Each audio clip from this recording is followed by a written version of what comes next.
وقال الذين لا يعلمون لولا يكلمنا الله أو تأتينا آية كذلك قال الذين من قبلهم مثل قولهم تشابهت قلوبهم قد بينا الآيات لقوم يوقنون۔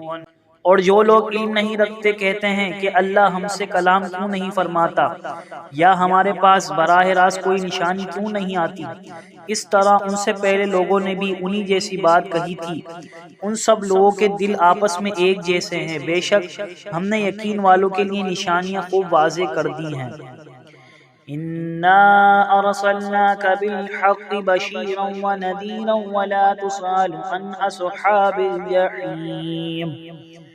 اے محبوب مکرم، بے شک ہم نے آپ کو حق کے ساتھ خوشخبری سنانے والا اور ڈر سنانے والا بنا کر بھیجا، اور اہل دوزخ کے بارے میں آپ سے پرسش نہیں کی جائے گی۔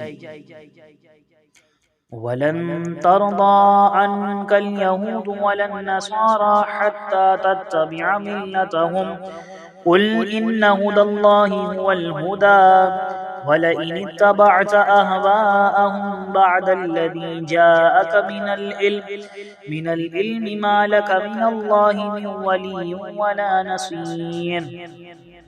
اور یہود و نصارہ آپ سے اس وقت تک ہرگز خوش نہیں ہوں گے جب تک آپ ان کے مذہب کی پیروی اختیار نہ کر لیں۔ آپ فرما دیں کہ بے شک اللہ کی عطا کردہ ہدایت ہی حقیقی ہدایت ہے، امت کی تعلیم کے لیے۔ فرمایا، اور اگر بفرض محال آپ نے اس علم کے بعد جو آپ کے پاس اللہ کی طرف سے آ چکا ہے ان کی خواہشات کی پیروی کی، تو آپ کے لیے اللہ سے بچانے والا نہ کوئی دوست ہوگا نہ کوئی مددگار۔ الذين آتيناهم الكتاب يتلونه حق تلاوته أولئك يؤمنون به ومن يكفر به فأولئك هم الخاسرون۔ ایسے لوگ بھی ہیں جنہیں ہم نے کتاب دی، وہ اسے اس طرح پڑھتے ہیں جیسا پڑھنے کا حق ہے، وہی لوگ اس کتاب پر ایمان رکھتے ہیں، اور جو اس کا انکار کر رہے ہیں سو وہی لوگ نقصان اٹھانے والے ہیں۔ یا بنی اسرائیل اذکروا نعمتی التي انعمت علیکم وانی فضلتکم علی العالمین۔ اے اولاد یعقوب، میری اس نعمت کو یاد کرو جو میں نے تم پر ارزانی فرمائی، اور خصوصاً یہ کہ میں نے تمہیں اس زمانے کے تمام لوگوں پر فضیلت عطا کی۔ واتقوا يوما لا تجزي نفس عن نفس شيئا ولا يقبل منها عدل ولا تنفعها شفاعة ولا هم ينصرون۔ اور اس دن سے ڈرو جب کوئی جان کسی دوسری جان کی جگہ کوئی بدلہ نہ دے سکے گی، اور نہ اس کی طرف سے اپنے آپ کو چھڑانے کے لیے کوئی معاوضہ قبول کیا جائے گا، اور نہ اس کو اذن الہی کے بغیر کوئی سفارش فائدہ پہنچا سکے گی، اور نہ امر الہی کے خلاف انہیں کوئی مدد دی جا سکے گی۔ وَإِذِ ابْتَلَىٰ إِبْرَاهِيمَ رَبُّهُ بِكَلِمَاتٍ فَأَتَمَّهُنَّ قال إني جاعلك للناس إماما قال ومن ذريتي قال لا ينال عهد الظالمين۔ اور وہ وقت یاد کرو جب ابراہیم علیہ السلام کو ان کے رب نے کہیں باتوں نے آزمایا تو انہوں نے وہ پوری کر دی۔ اس پر اللہ نے فرمایا میں تمہیں لوگوں کا پیشوا بناؤں گا۔ انہوں نے عرض کیا کیا میری اولاد میں سے بھی؟ ارشاد ہوا ہاں، مگر میرا وعدہ ظالموں کو نہیں پہنچتا۔ وَإِذْ جَعَلْنَا الْبَيْتَ مَثَابَةً لِلنَّاسِ وَأَمْنًا وَاتَّخِذُوا مِن مَّقَامِ إِبْرَاهِيمَ مُصَلًّى وَأَهِدْنَا إِلَىٰ إِبْرَاهِيمَ وَإِسْمَاعِيلَ أَن طَهِّرَ بَيْتِيَ للطائفین والعاقفین والرکع السجود۔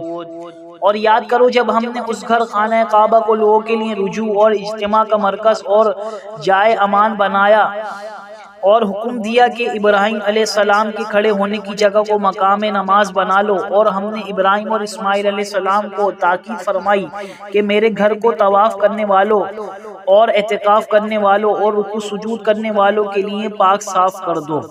وَإِذْ قَالَ إِبْرَاهِيمُ رَبِّ اجْعَلْ هَذَا بَلَدًا آمِنًا وَارْزُقْ أَهْلَهُ مِنَ الثَّمَرَاتِ مَنْ آمَنَ مِنْهُمْ بِاللَّهِ وَالْيَوْمِ الْآخِرِ قَالَ وَمَنْ كَفَرَ فَأُمَتِّعُهُ قَلِيلًا ثُمَّ أَضْطَرُّهُ إِلَى عَذَابِ النَّارِ وَبِئْسَ الْمَصِيرُ۔ اور جب ابراہیم علیہ السلام نے عرض کیا اے میرے رب اسے امن والا شہر بنا دے اور اس کے باشندوں کو طرح طرح کے پھلوں سے نواز، یعنی ان لوگوں کو جو ان میں سے اللہ پر اور یوم آخرت پر ایمان لائیں۔ اللہ نے فرمایا اور جو کوئی کفر کرے گا اس کو بھی زندگی کی تھوڑی مدت کے لیے فائدہ پہنچاؤں گا، پھر اسے اس کے کفر کے باعث دوزخ کے عذاب کی طرف جانے پر مجبور کر دوں گا اور وہ بہت بری جگہ ہے۔ وَإِذْ يَرْفَعُ إِبْرَاهِيمُ الْقَوَاعِدَ مِنَ الْبَيْتِ وَإِسْمَاعِيلُ رَبَّنَا تَقَبَّلْ مِنَّا إِنَّكَ أَنْتَ السَّمِيعُ الْعَلِيمُ۔ اور یاد کرو جب ابراہیم اور اسماعیل علیہ السلام خانہ کعبہ کی بنیاد اٹھا رہے تھے تو دونوں دعا کر رہے تھے کہ اے ہمارے رب تو ہم سے یہ خدمت قبول فرما لے، بے شک تو خوب سننے والا جاننے والا ہے۔ ربنا وجعلنا مسلمين لك ومن ذريتنا أمة مسلمة لك وأرنا مناسكنا وتب علينا إنك أنت التواب الرحيم۔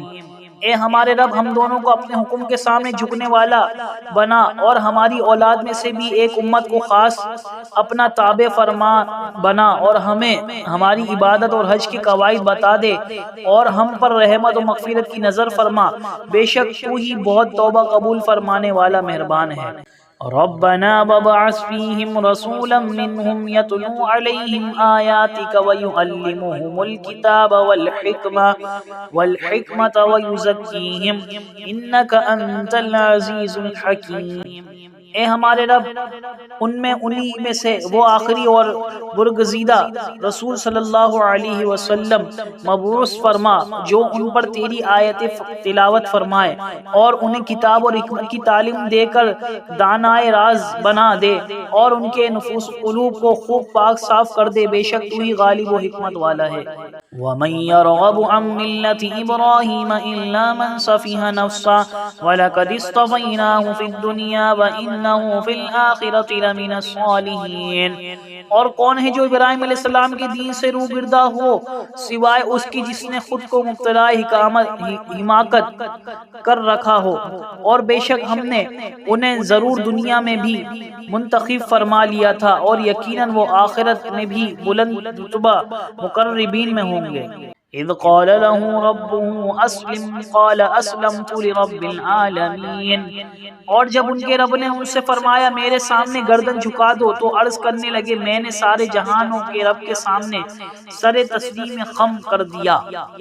ووصى بها ابراہیم بنیہ ویعقوب یا بنی ان اللہ اصطفى لكم الدین فلا تموتن الا وانتم مسلمون۔ اور ابراہیم علیہ السلام نے اپنے بیٹوں کو اسی بات کی وصیت کی اور یعقوب علیہ السلام نے بھی یہی کہا اے میرے لڑکوں بے شک اللہ نے تمہارے لیے دین اسلام پسند فرمایا ہے سو تم ہر صورت مسلمان رہتے ہوئے ہی مرنا۔ ام کنتم شہداء اذ حضر یعقوب الموت اذ قال لبنيه ما تعبدون من بعدي قالوا نعبد إلهك وإله آبائك إبراهيم وإسماعيل وإسحاق إلها واحدا ونحن له مسلمون۔ کیا تم اس وقت حاضر تھے جب یعقوب علیہ السلام کو موت آئی جب انہوں نے اپنے بیٹوں سے پوچھا تم میرے انتقال کے بعد کس کی عبادت کرو گے تو انہوں نے کہا ہم آپ کے معبود اور آپ کے باپ دادا ابراہیم اور اسماعیل اور اسحاق علیہ السلام کے معبود کی عبادت کریں گے جو معبود یکتا ہے اور ہم سب اسی کے فرما بردار رہیں گے۔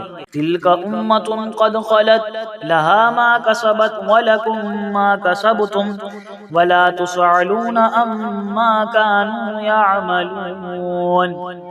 وہ ایک امت تھی جو گزر چکی ان کے لیے وہی کچھ ہوگا جو انہوں نے کمایا اور تمہارے لیے وہی ہوگا جو تم کماؤ گے اور تم سے ان کے اعمال کی باز پوچھ نہ کی جائے گی۔